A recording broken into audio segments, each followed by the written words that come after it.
ने भोनगिर पुलिस के साथ मिलकर बरखी ट्रांसफार्मर के कॉपर कॉइल्स की चोरी करने वाले मुलजिमीन को गिरफ्तार कर लिया। पुलिस ने उनके पास से 60 kilogram transformer, copper coils, 1 lakh रुपए नकद रकम, एक टाटा इंडिका कार, एक पल्सर बाइक, 4 मोबाइल फोन और दीगर सामान जब्त कर लिया। Rachakonda police commissioner DS Chauhan ने एक प्रेस मीट करते हुए केस की तफसीलात बताई। उन्होंने कहा कि पुलिस ने मुलजिमीन से पूछगछ के दौरान 173 मुकदमात का सुराग लगाया।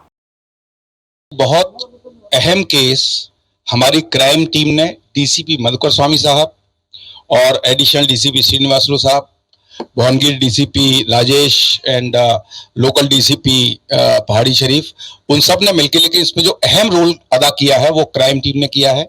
ये लोग तकरीबन 1 महीने से इस केस पे काम कर रहे थे। ये पहली बार एक ऐसा गैंग पकड़ा गया है जो ट्रांसफार्मर कॉइल की थेफ्ट करता था। उसमें से है जो कॉपर वायर निकाल के फिर उसको जो बाकी एक्यूजन के साथ मिलके फर्नेस में मेल्ट करने के बाद ब्रिक बना के वो बाजार में बेच दिया करते थे।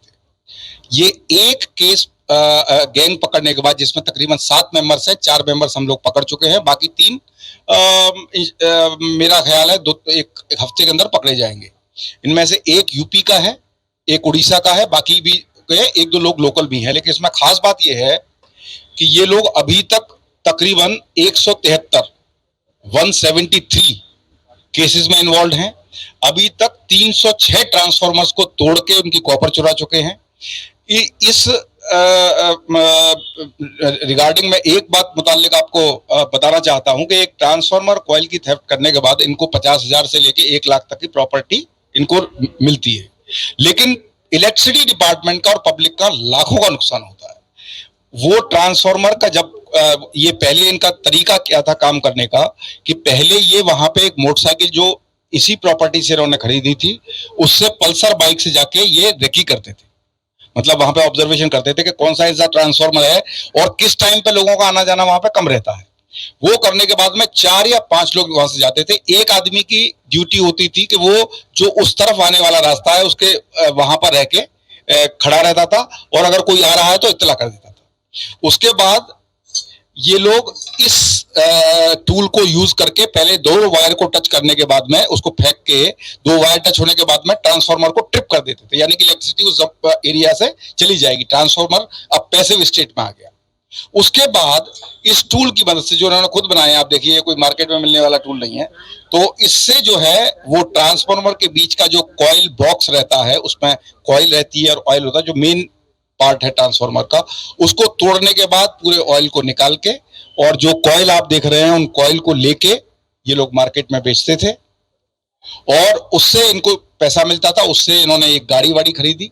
तो इसमें एक अहम बात यह है, पहली बात तो कि इसमें 1 और 2 एक्यूज्ड ऐसे हैं जो अभी तक कभी 173 केस में होने के बावजूद नहीं पकड़े गए। इलेक्ट्रिकल डिपार्टमेंट की कुछ कंप्लेंट्स हैं, कुछ केस दर्ज भी हैं, कुछ ऐसी थी जो जानकारी में नहीं आई थी, वो हम नए केस दर्ज कर रहे हैं। और जैसा मैंने बताया, ये लोग तकरीबन 4-5 साल से ही काम कर रहे हैं।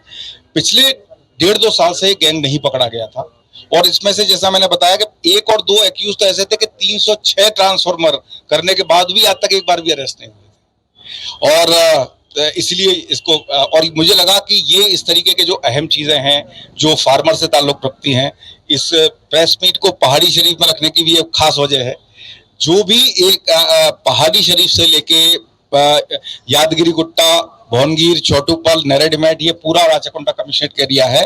तो किसी भी एरिया में हर जगह की पुलिस को बराबर तवज्जो, हर जगह की आवाम को बराबर तवज्जो मिले, इसी के तहत हमने ये एक प्रेस मीट यहाँ पे रखा गया है। और इसी के साथ में एक हम छोटा सा सिलसिला, छोटी सी पहल आवाम के लिए शुरू कर रहे हैं कि हर जोन में, जैसे नेरेडमेट में मैंने देखा कि बहुत सारी पब्लिक पहाड़ी शरीफ से, बालापुर से आने में बहुत बेचारों को तकलीफ होती थी। तो LB नगर में हम कई बार बैठते हैं, हफ्ते में 1 या 2 बार, तो LB नगर में तो पब्लिक आ जाती थी। तो इसके तहत में महीने में 1 बार पहाड़ी शरीफ और महीने में 1 बार भोनगिर में जाके वहां पे भी बैठ के जो आसपास की पब्लिक है, आवाम है, जिनकी शिकायत बेचारे जो इतना दूर नहीं आ सकते हैं, उनकी डायरेक्ट हम शिकायत सुनने के लिए और उनको फौरी कार्रवाई करने के लिए ये एक सिलसिला जो है शुरू किया गया। शुक्रिया।